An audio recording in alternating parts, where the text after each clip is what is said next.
the day a predator laid her cub at a human's door. The sun was low on planet 09. This world was wild, dangerous, and ruled by beasts. No one walked alone here, not even trained soldiers. But one human lived alone, far from all others. His name was Dr. Eli Marin, a biologist sent to study the wildlife of this death world. Most called him crazy. Some called him brave. But Eli didn't care what people said. He cared about the creatures. He studied them from far away. He never hunted them, never harmed them. He watched, learned, and respected their rules. That's why they mostly ignored him. Until one day, everything changed. It started with a sound outside Eli's small shelter. It was soft, a kind of whimper, like a cry. Eli stepped outside, expecting to see a wounded bird or maybe a small animal. What he saw made his blood turn cold. A massive predator stood only a few meters away from him. Her body was thick with muscle. Her black and red fur was soaked in rain. Her eyes were sharp like blades. This was a zenthra, one of the most feared predators on the planet. Stories said a single zenthra could tear through steel with its claws. And here one was, standing silently at his door. But it wasn't just her presence that shocked Eli. It was what she did next. She gently bent down and placed a small cub at Eli's feet. The cub was hurt. Its leg was bleeding. Its body shook with fear and weakness. The mother didn't growl. She didn't threaten. She simply looked at Eli with steady eyes and waited. Eli didn't move at first. His heart pounded in his chest. This had never happened before. No record showed a predator giving its child to another species, especially not a human. But the cub cried again. It sounded like pain. Eli looked into the mother's eyes and made a decision. He slowly reached forward and picked up the cub. The mother watched.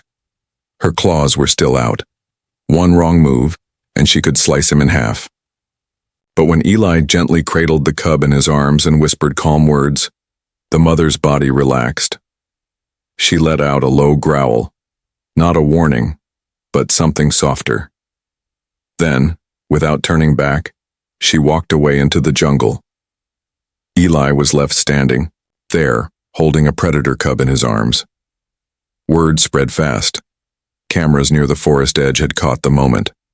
Within hours, the Galactic Research Council received the footage. Across thousands of star systems, alien scientists, soldiers, and even royal leaders watched in silence. Everyone asked the same question. Why would a predator trust a human with her baby? Some thought it was fake. Others believed the predator was sick or confused. But some, especially those who knew human history, understood something deeper. Humans had always been strange. They tamed wolves, turned beasts into pets, and made friends with animals no other species could touch. But this was something more. This was trust. Pure trust. Back on 09, Eli cared for the cub. He cleaned its wound with water and herbs. He used no machines, no chemicals, just his hands and patience. He didn't name the cub. He just called it Little One. And Little One began to heal. Each day, Eli left food at the jungle edge. Not for the cub, but for the mother. He never saw her again that week, but the food was always gone in the morning. He knew she was watching. He felt her eyes in the dark. But she didn't come near. She didn't need to. She already knew what she had seen that day. She had seen something no zenthra had ever felt before. She had seen kindness. One evening, a group of local alien hunters passed by Eli's shelter. They stopped and stared at the cub playing in the dirt. One of them stepped forward and asked, "Why are you still alive, human?" Eli smiled. "Because I didn't hurt what she loved." They left without saying another word. That night, when Eli sat beside the cub under the stars, he whispered to himself, "I don't know why she trusted me, but I won't let her down." And far in the trees, glowing yellow eyes blinked once, then vanished into the dark. No one knew it yet, but that moment had changed everything, because now, One predator trusted one human. And in the days ahead, the galaxy would learn just how powerful that trust could become. Even the jungle watches the human now. The jungle was never silent on planet 09. There were always strange sounds, growls, wings flapping, sharp cries from the trees. But ever since the Zenthra mother gave her cub to Eli, something felt different. The jungle wasn't louder. It was quieter. Not in a peaceful way, but in a watchful way. Like it was waiting. Eli didn't fully understand it at first. He thought maybe it was in his head. But on the third morning, as he walked outside to feed the cub, he stopped. All the trees around his shelter had claw marks, fresh ones, long, deep scratches across trunks and stone. Not one mark pointed toward his home. They all pointed away. It was a warning, not to him, but to others. Eli realized something had changed in the way the predators behaved. They weren't just ignoring him now, they were protecting him. Every time he went into the forest, nothing attacked. Wild beasts stepped aside. Eyes followed him from the shadows, but no one struck. He wasn't prey anymore. He was something else. Word spread fast across the galaxy. Drones placed by the council picked up strange footage, Zenthra cubs playing near Eli's camp, but never running away. Even a few adult creatures were seen sitting on high rocks watching the human-like silent guards. The Galactic News Network called him the Beast Whisperer of 09. On other planets, people argued. Some said Eli had tricked the predators. Some said he used forbidden tech. But others, especially those who knew human nature, began to believe something bigger was happening. Humans, once called Death World survivors, were now being called keepers of trust. Back on 09, Eli noticed the cub was getting stronger. It now followed him everywhere, limping a little but smiling with bright eyes. It bit his boots, jumped on his lap, and sometimes even growled softly, trying to act tough. Eli laughed each time. "You're still a baby," he'd say. But not everyone was happy. High above the planet, an alien ship hovered quietly. On board was Dr. Valnira, a respected alien scientist from the Norak species. She had spent her whole life studying predators. To her, beasts followed instinct, nothing more. They did not show emotion, they did not share trust, and they definitely didn't bond with humans. She watched the footage of Eli and the cub for then she spoke with anger in her voice. "This cannot be real. This goes against everything we know about predator behavior. I'm going to Zyra 9 myself." Her ship landed far from Eli's camp. She came with guards and cameras. She planned to prove this was all a trick. When Eli saw her approach, he didn't panic. He welcomed her with calm words. "You're here to see little one, aren't you?" Dr. Valnira narrowed her eyes. "I'm here to see the lie." She looked at the cub and crossed her arms. "You're feeding it, training it like a pet. You're making it weak." But the cub didn't act weak. It stood in front of Eli and growled, not out of fear but protection. Eli didn't say a word. He just knelt beside the cub and placed his hand on its back. And then, the jungle answered. Trees rustled. Heavy footsteps echoed. The guards raised their weapons. From the forest edge came the Zenthra mother. She walked slowly, her head low. Her eyes were locked on Dr. Valnira.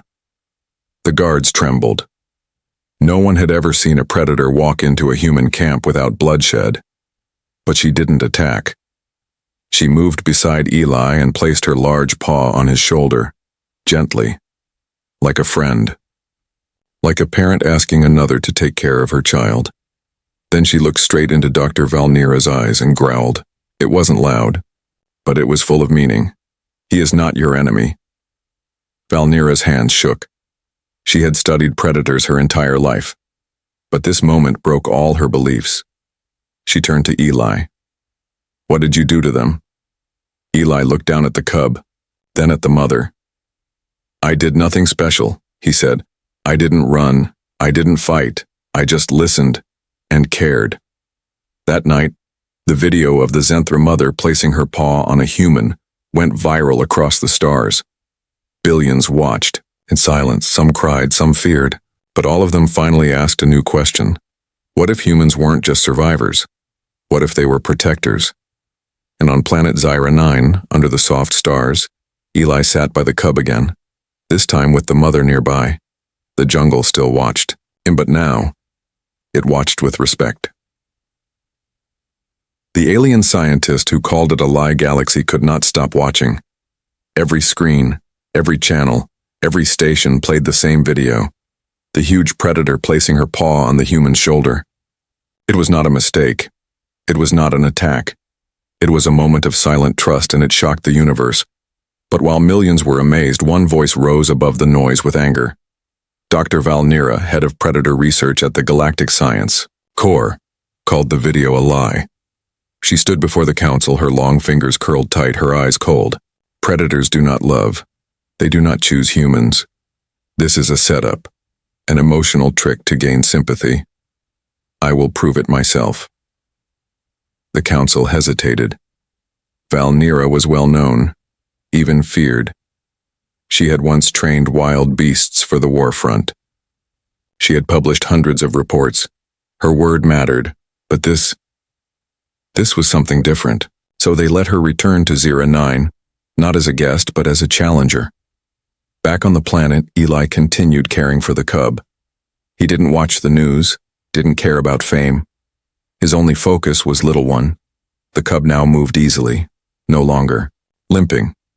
It followed Eli like a shadow, even slept at his feet. He knew others were watching. Drones hovered high, signals beeped from space. He didn't mind. He had nothing to hide.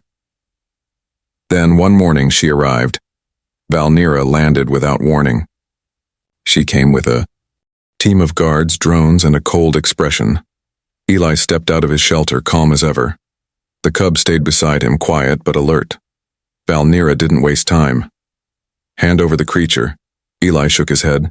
He's not a thing. He's a life. He stays.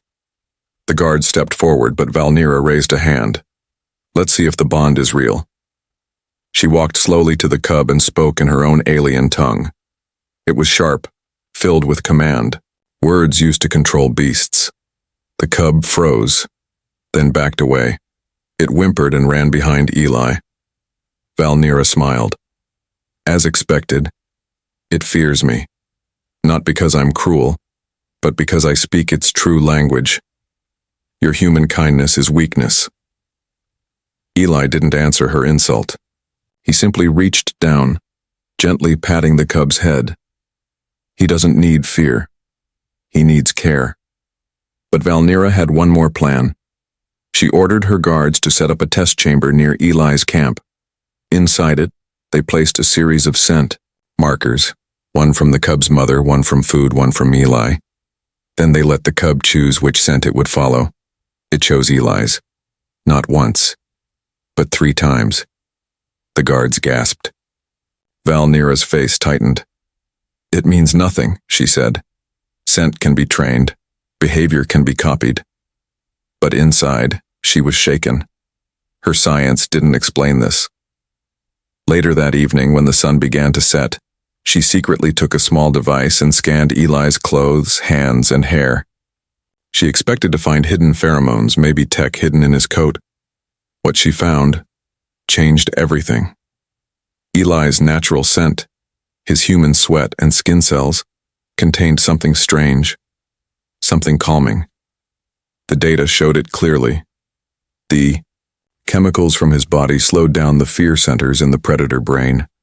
It made them feel safe. It wasn't a trick.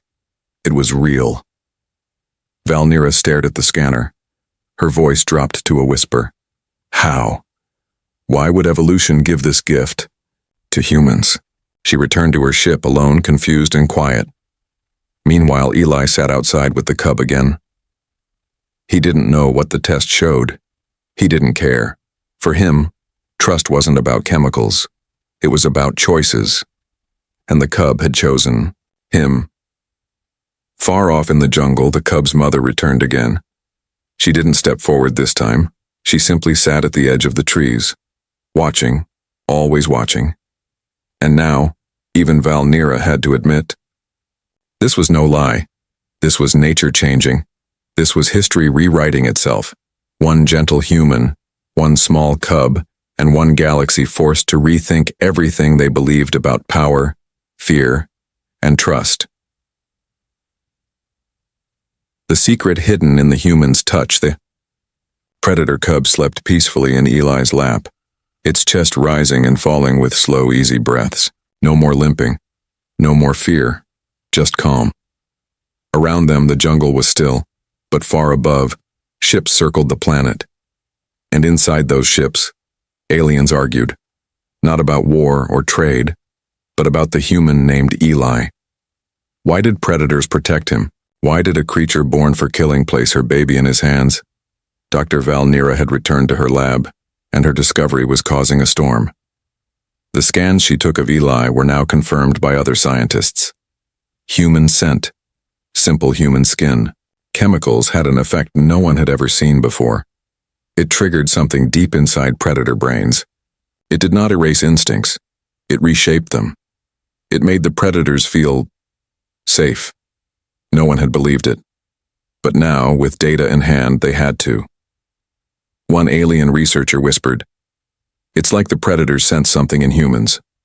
Something old, like they were always meant to protect life, not destroy it."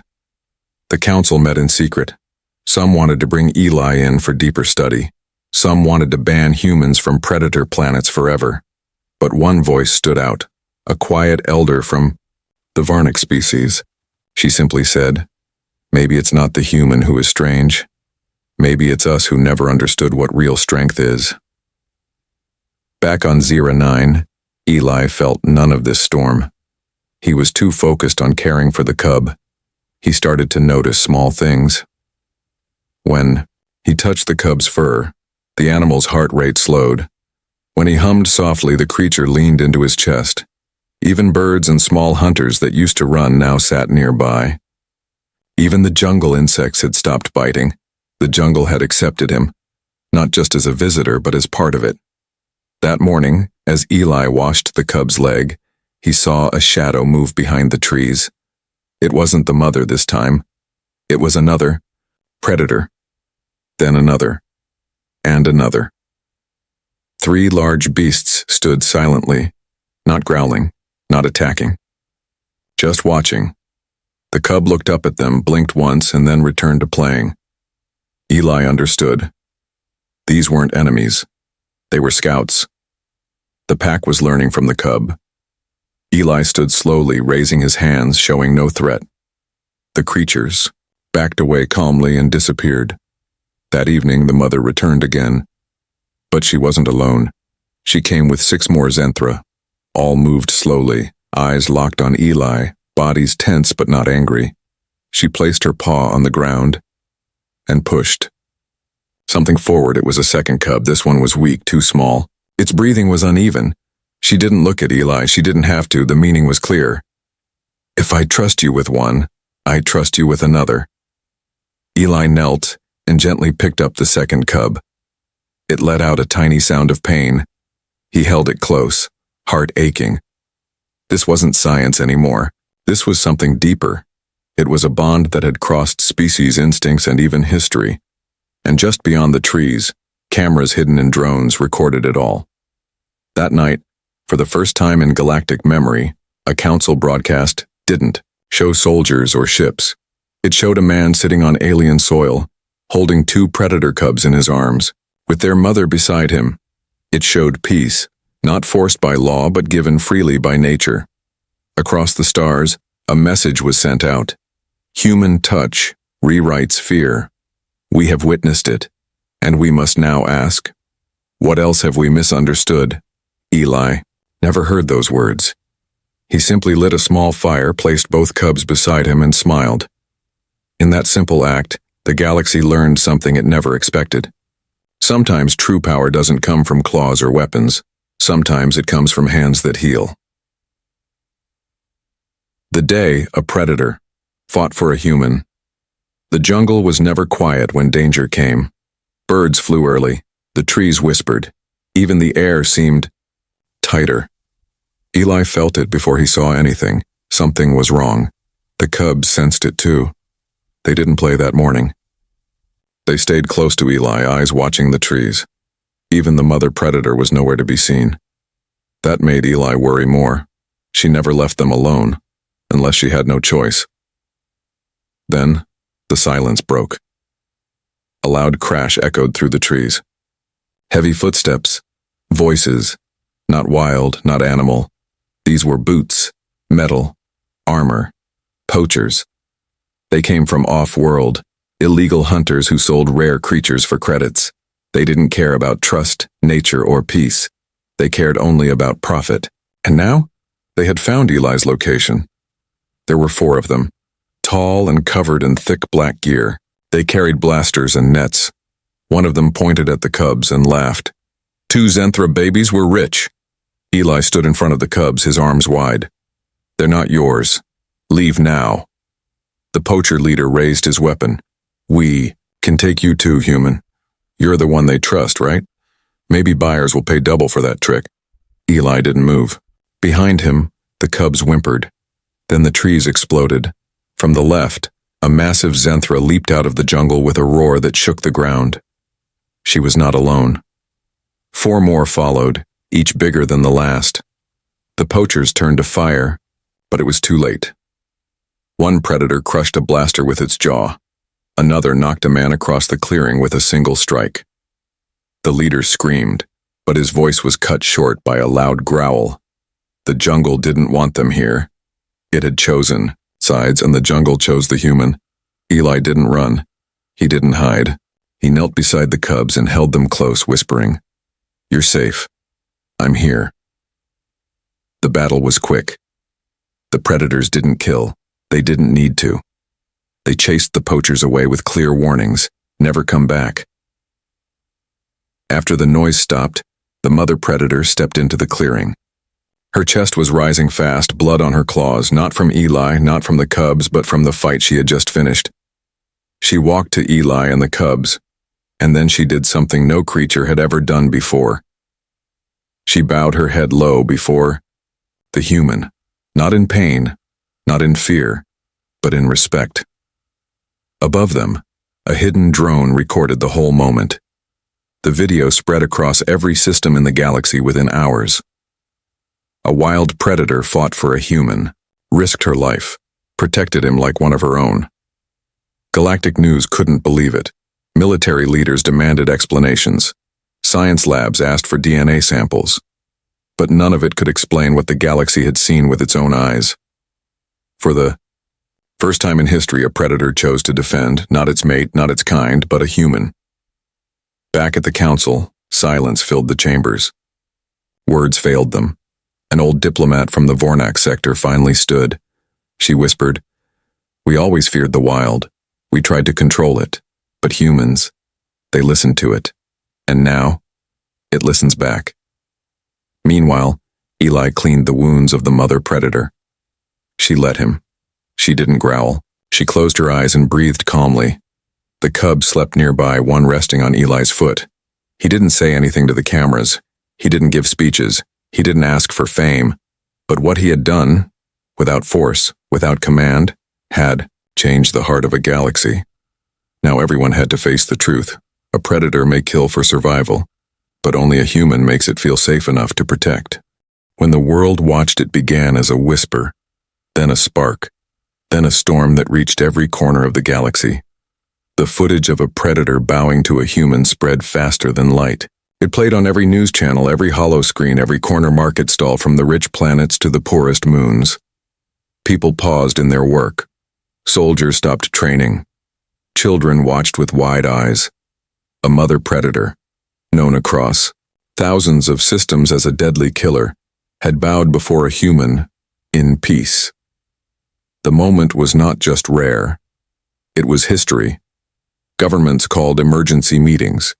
Alien scientists who once mocked humanity now searched through ancient records. Social media exploded with theories. Some called it a miracle. Some called it evolution. But one phrase rose above them all. The jungle chose the human. And while the galaxy argued, humans back on Earth cried. They had always been seen as the survivors, the reckless, the loud species who pushed too far. But now, Now they were being seen as something else, trusted, even by nature itself. On Zira 9, Eli still lived as simply as ever. He didn't know how famous he had become. He didn't care. All he saw was little one chasing bugs again and the second cub slowly growing stronger. The mother predator stayed close like a silent guardian. Then something unexpected happened. A message arrived from space. Not from a council, not from a leader, but from a mother. She was from the distant Sandari race, another predator species, known for never sharing their young. But her message was short. My child is weak. Our healers have failed. I do not trust the machines. I do not trust my own kind. I ask only this.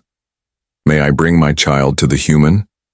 And she was not the only. Within days, dozens of similar messages poured in. Predator mothers from species that never trusted anyone were now asking to bring their young to the human named Eli. They didn't ask for science. They asked for safety. Council leaders were stunned. Do they think he's magic? One asked. No, someone replied. They think he cares. With special approval, a small landing zone was set up near Eli's shelter. One by one, alien ships touched down. No soldiers, no weapons. Just mothers carrying weak, sick, or frightened cubs. And each time Eli welcomed them the same way, with quiet eyes, gentle hands, and calm words. He didn't speak their languages, but the young understood him. They stopped shaking. They started to eat. They slept soundly. Predator cubs that once growled at everything now followed Eli like ducklings. They trusted his voice. They listened to his heartbeat. Even species that couldn't live near each other in the wild sat peacefully together, under his care. The council watched this new reality unfold with disbelief. We sent a man to study monsters, one ambassador said. And now the monsters send us their children to be raised by him. A powerful leader from the Torvak Empire asked the question everyone was thinking. If the most feared creatures in the galaxy trust humans with their babies, how long until we start trusting them with our future? News stations now had a name for it, the human bond. Eli didn't ask for the title. He didn't even know about it. He just continued cleaning wounds, feeding the small ones, and watching the stars each night in quiet peace. And somewhere in the jungle, the original Zenthra mother sat still on a tall cliff, eyes glowing under the moonlight. She didn't return to take her cub back, because now she understood something deep. Her child didn't need protection anymore. He had found something stronger than claws. He had found a human. Predators kneel where humans stand. They used to call Zira 9 a death world. Now they called it something else. The place of peace. It had been 1 galactic year since the predator mother laid her cub at the feet of a human. 1 year since the world changed without a single weapon fired. And now, leaders from across the galaxy prepared to visit the planet that had humbled them all. It was not a meeting of war. It was a gathering of understanding. Hundreds of ships lined the sky above Zira 9. From cold-blooded Dravians to flame-skinned Corvins, every species sent someone. Not to control, not to fight, but to witness the truth with their own eyes. At the center of it all stood Eli. He wore the same old clothes, the same tired smile, and stood on the same jungle soil where he had once knelt with a single injured cub. But now around him sat over 20 young predator cubs, each from a different world, each calm, safe, and smiling, and beside them stood their mothers. Massive creatures that once ruled the wild through fear, now stood silently, heads lowered, claws retracted. Not one of them growled. Not one of them showed teeth. They bowed their heads, not in defeat, but in trust. Before the largest crowd of species ever gathered, a simple act unfolded. A young Zenthra cub stepped forward, tugged Eli's hand, and placed a flower into it. Soft, small, and brighter than the sharpest blade. The moment was not planned. It was not staged, but it was powerful.